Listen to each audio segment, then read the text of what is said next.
Hi everyone, welcome back to Sashay Away with Barry. I am here and I am finally talking about Drag Race Down Under Season 1, Episode 1.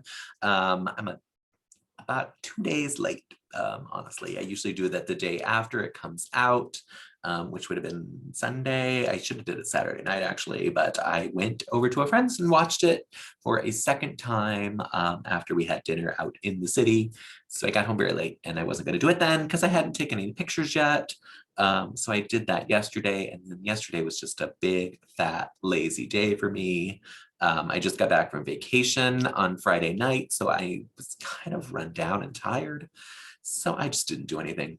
And I was gonna do it at night last night, and then I watched Pose instead. Sorry, everyone. But Pose is back, season 3, the final season. Episode 1 and 2 were out, and I watched them both, and then I went to bed.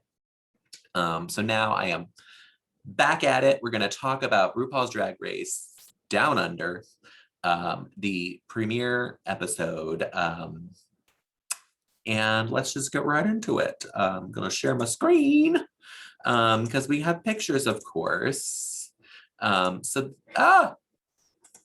with Art Simone. She is our first queen to walk into the workroom this season. I love this dress. I love that she took her painting. She showed herself. She's a painter. She showed herself in this look, and I think she looks fantastic. This wig is great. I love when she came in that her wig was starting to fall apart, and she fixed it. But I think the dress is super cute. I love the paint splotches. I love the neckline, and then she had the paint necklace. I think she did a great job. This is the way you want to come into the workroom and make that statement. Next, we have Maxi Shield, and she is showing off her titties. Apparently, this is a big thing for her. She actually has her outfits made to fit these mammaries that she has. I love the big hair. I love the cat suit. I think the little capelet draping adds a nice little touch to it. I think she looks great. She's going to be a lot of fun this season, I can tell, as long as she sticks around long enough for us to enjoy her, but I don't think she's going anywhere. We'll find out more about that as I talk about the episode. Again, I think this is a fun way to enter the workroom. It shows us that she is a good time girl, and that is what I expect from her.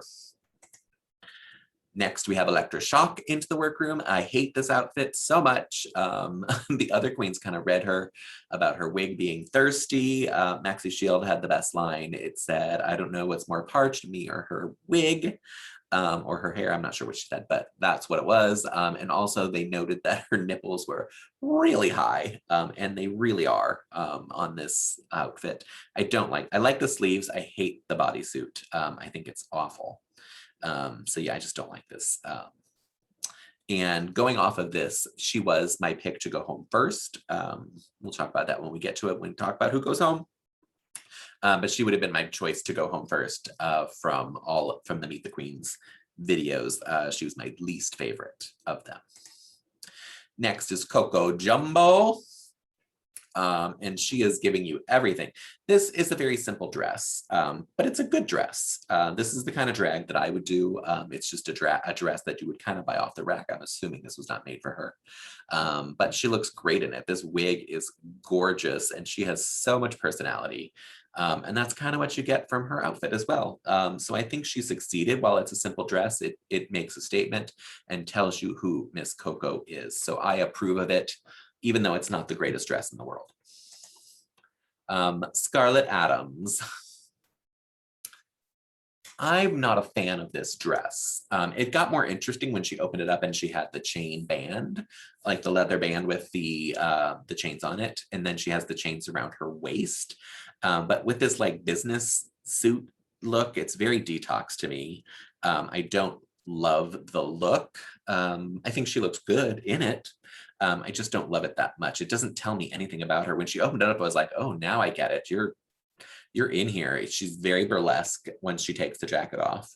So I appreciated that. But from just walking in like this, I was underwhelmed, but didn't hate it. I will say Scarlett Adams is the cutest boy, in my opinion, on the season. He reminds me very much of Milk, a very, very young Milk, and a longer face rather than Milk's face is kind of round. So there you go. That's my choice. That is my choice for the trade of the season right there. Jojo Zaho is next. I love these foam wigs, so I appreciated that. I didn't appreciate her makeup. It was interesting, but I didn't really like it with this look. The look I actually really think is cool. I love the plastic overlay over the bodysuit. Her body is snatched in this. So I think she looks really good. I don't like the black knee highs. I think she could have lived without those. But I don't hate it. I love the big bow because I love a big bow on the back, of course. But my favorite part is the wig. I love these foam wigs. We're going to see another one coming up. But I think she looked good. I approve of it. I don't like the stockings. That's all. That's all. Because she is wearing clear shoes. So I think if she just left her legs clear, not clear, bare, I should say, I would have appreciated that a little bit more. But I get what she's doing. Our other foam wig is Miss Ketamine. She is my favorite queen of the season. I think she is so much fun. This outfit is my favorite entrance look. It is campy, it is wild. This wig is everything I wanted in every color. It is so much fun. She is dressed head to toe perfectly for this. And it tells you that she is a campy, crafty queen. And that is exactly what I see in her. And I'm excited to see what she does on this season. I was going to say she's from New Zealand. She's one of our New Zealand queens. I didn't say that. The other one was Electra Shock that already came in as the other New Zealand queen that's already entered. We do get some questions from Art asking where her partner is, and that is Anita Wiglett. They own a cabaret together. They are their business partners in New Zealand. And it would have been a great time for Miss Anita to walk in, but she did not. We got etc. instead. She is our youngest queen at 21. I think this outfit is fine. It's not great. I love that she dressed up like a cockroach. I think that is clever.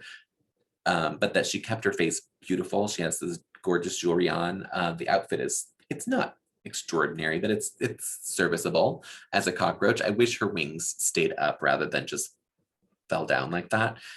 She did have some problems with her antennae as well when she came into the workroom. One of them just not want to stay up.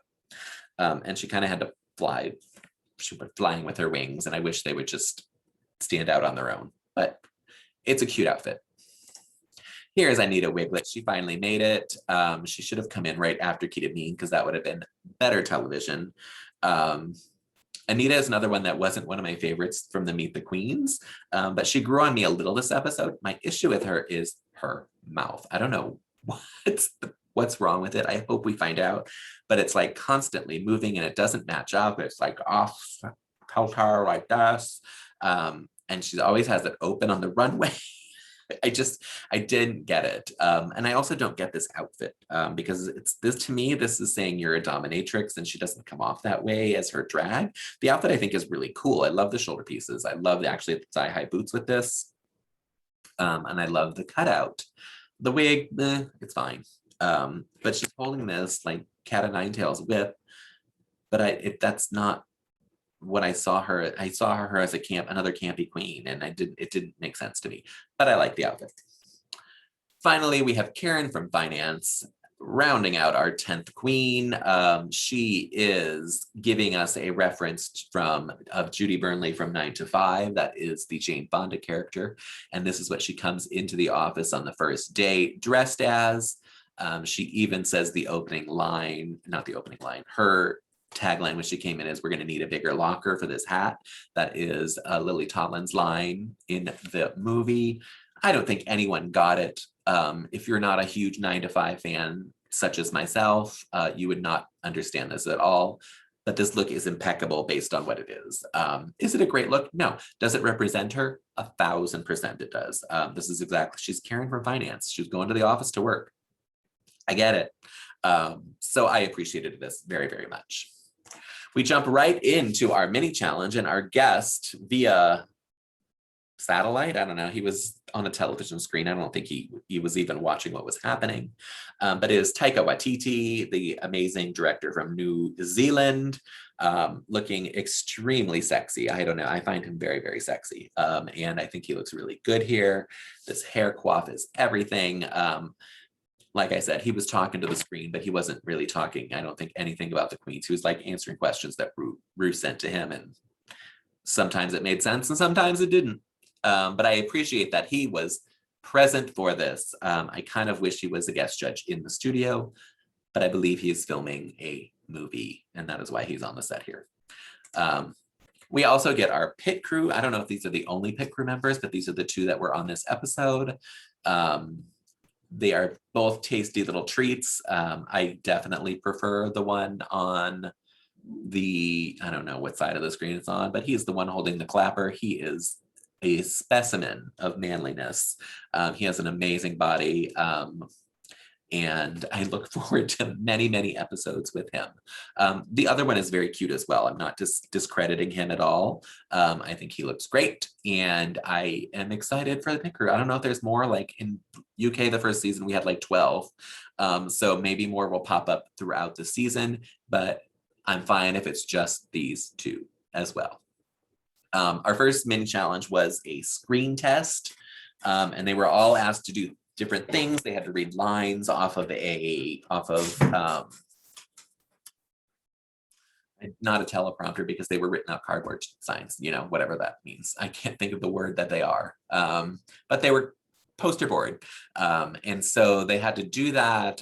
Ru gave them little acting exercises, and our winner was Electra Shock. And I think it shocked everyone in the workroom that she won. But it didn't shock me when we watched it, because she did the screaming, and I was like, oh my God, she's an amazing screamer. And she really was. So I appreciated that. And then she even made jokes when Ru said, I think there's a little left in, and she made a little squeaking sound. I don't know if she did that with the gap in her teeth, like Heidi in Closet, but it made me cackle. So bravo to her for winning the first mini challenge. That is Miss Electra Shock. This week, our Maxi challenge is 2 runways. The first runway is Born Naked, and the second is No Place Like Home. Born Naked is a nude illusion. I hate these they did it on season 7. I didn't like it then. They're doing it again here. It's a little different here. There's some interesting looks.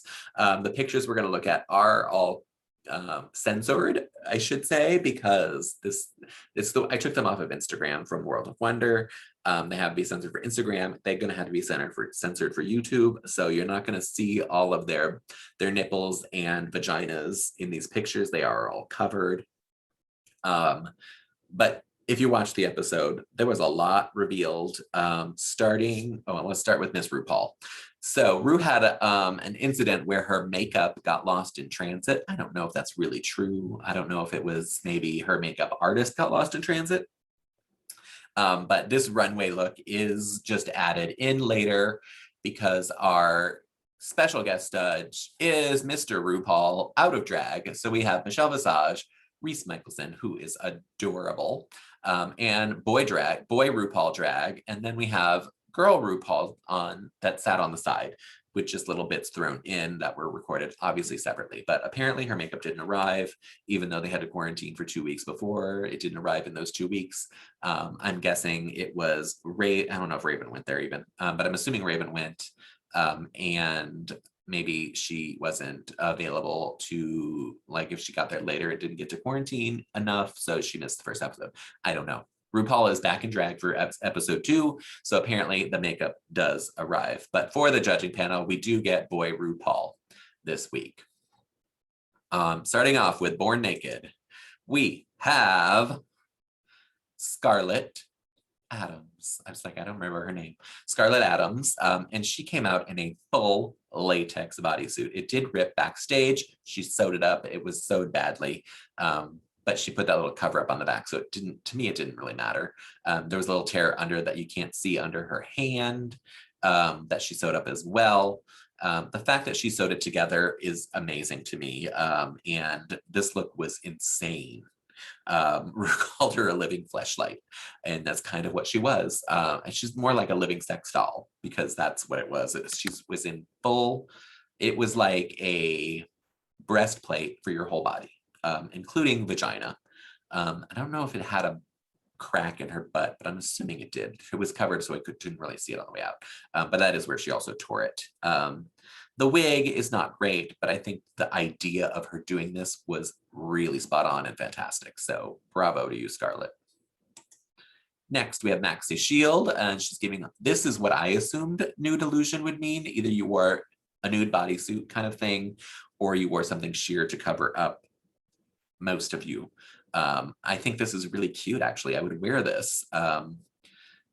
She makes me laugh. I'm going to say that Maxi Shield makes me laugh. I appreciate her drag very, very much. You know, I love a fat, campy queen. That's what we get from Maxi Shield. That is what she's going to give you every time, and I appreciate it. I can't wait to actually see her come out in glamour because I think she'll do that really well as well. So I appreciate her so much, and I like this look. I thought it was a great way to do a take on Born Naked.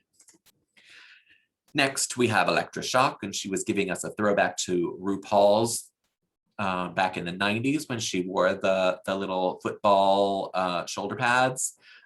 She also had shorts or underwear on, but she does not. She's wearing a nude bodysuit. And she kind of elevated the mohawk. The mohawk is fantastic.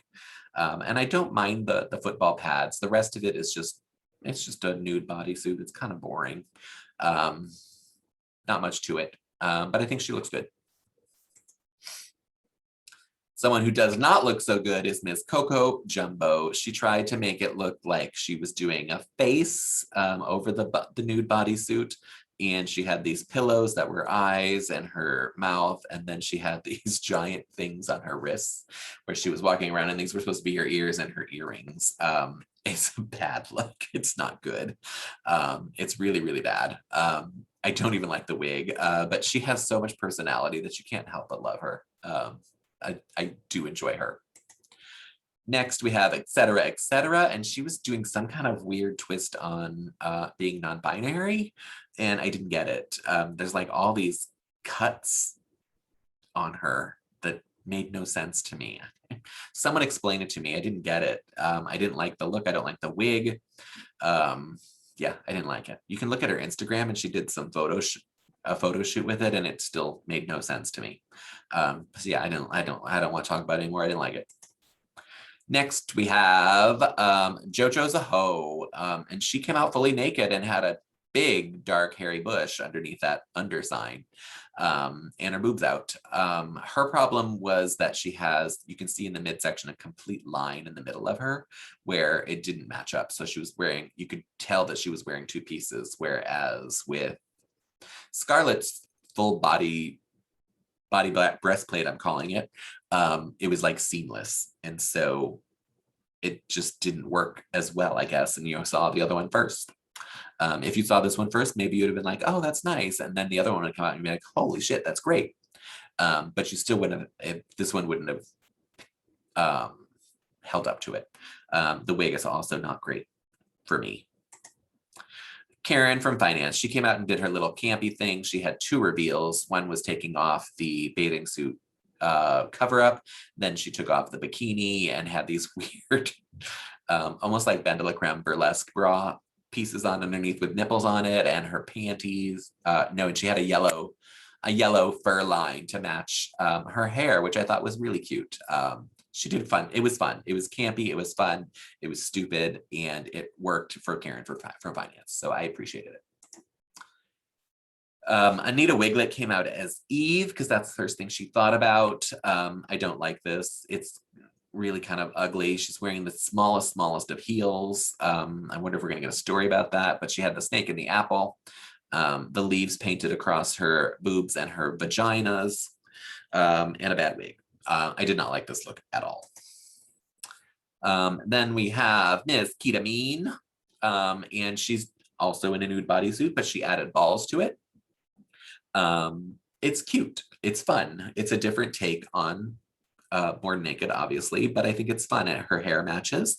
The boots, I think, are really cute. I would love a pair of those. They do kind of make her leg look stumpy. I think she's not that tall. She used to be heavy. We find out later. And so I think the boots just, while they're really cute, I don't think they work with a bodysuit like this. But I love the pink balls. I think they're they're put on there and smartly placed. So I like it.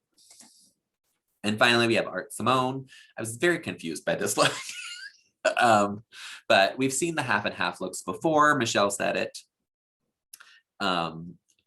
It's just so weird to me, but it's also pretty great. I mean, the one side that's clothed is fantastic. I would love to see this as a whole outfit as well. The nude side is just really, really strange because it's, I think Michelle called it mole people, and that is totally what it is. It's so weird, but very creative and very enjoyable. So I'm gonna give her props for that, even though it's kind of creeps me out. That's all. That's all. Next, I'm going to show you these pictures from the home. There's no place like home, and this is their hometown looks. These pictures are not great. I had to snap them off the screen because nothing has been posted on Instagram when I got them. So here you go. We're going to start with Miss Scarlett Adams, and she is giving us a black swan. I don't know much about these places, so I'm going to take what they say as truth, that they are known for black swans. I think this look is really good. I love this black swan puppet that she has on. I think the dress is cute to make it look like the black swan. The fringe down there, I don't know if it's really feathers, but it looks like feathers. So bravo to you. I think this is really, really cute. And that's all I'm going to say about it. I think it's cute. Next, we have Maxi Shield. I didn't take a picture, but you can see laying behind her is the prawn head that she was wearing when she came out. She came out as a prawn. I guess they're known for prawns where she comes from. And I love this dress. I think it's so fun. It makes me want to dress like a prawn for Halloween in this exact dress or something very, very similar. I think she did a great job with this. It's so fun. And it was so weird that I just loved it even more. Next is Electra Shock, and she was telling us something about the meaning of the town name, about loving everyone, and something about white clouds. It was a lot of information to get, and this outfit is garbage. It's so bad. It looks like she just placed some white sheets on her. She tacked on this rainbow capelet, which has nothing to do with her outfit. She just put a bunch of hearts on a white bodysuit. The hair is wrong. The boots are wrong. Everything about this outfit is wrong. It's too much, and it doesn't go together to make any kind of story as to what it is that she's telling us. I don't know what it is. Talking about telling a story, Miss Coco Jumbo comes out as a gorilla. Being a gorilla has nothing to do where she's from. Apparently there's something about a big banana in her town. And so she eats a banana on stage, and she's like, who loves bananas? King Kong. So that's what she comes dressed as. I think it has nothing to do with where she's from, but I love every moment of it because I think it's so ridiculous. I wish that her shoe was not sticking out in this picture, especially. Her face actually looked really beautiful. Again, these pictures are awful, so don't judge it by this picture. But because it was so cuckoo crazy, I loved it for all the right reasons. Next, we had the worst picture I have because she would not stop moving, and so I couldn't get a clear picture. This is etc. etc. She talked about something about the Parliament Triangle from where she's from, and so she has a little triangle on the front of it. This outfit has nothing to do with her hometown, I'm sure. She tried to make it work. It's a cute outfit. I think the outfit is great. I think she looked great in it. I just didn't understand the Parliament part of it with just the triangle on her torso. I didn't get it. Jojo the Ho came out, and she was paying tribute to her Aboriginal origins. The judges were really hard on this look. I don't think it's terrible. I think it was messy and crafty, and I think that was their issue with it. They don't like things like that. But she was giving us a great message with always was, always will be, because the Aboriginals were there obviously before England took over the land when they made it into a penal colony. It's fine. It's a fine look to me. It's not great. It's not terrible. Kieran from finance came out as the drunk woman. We've seen this done with the Essex girl on UK. I'm kind of bored with it. The judges eat it up every time and loved it. She is a great actor. And so she acted the shit out of this. It worked for her. She looks a hot mess. She was a hot mess. So I think she succeeded at doing what she wanted. I'm just a little bored with it because we've seen it now twice on, maybe 3 times on UK already as the Essex girl. Anita Wiglett came out as a sheep and I lived for it. I think this is super cute. It's super fun. Having been to New Zealand, there are sheep everywhere. And I do mean everywhere.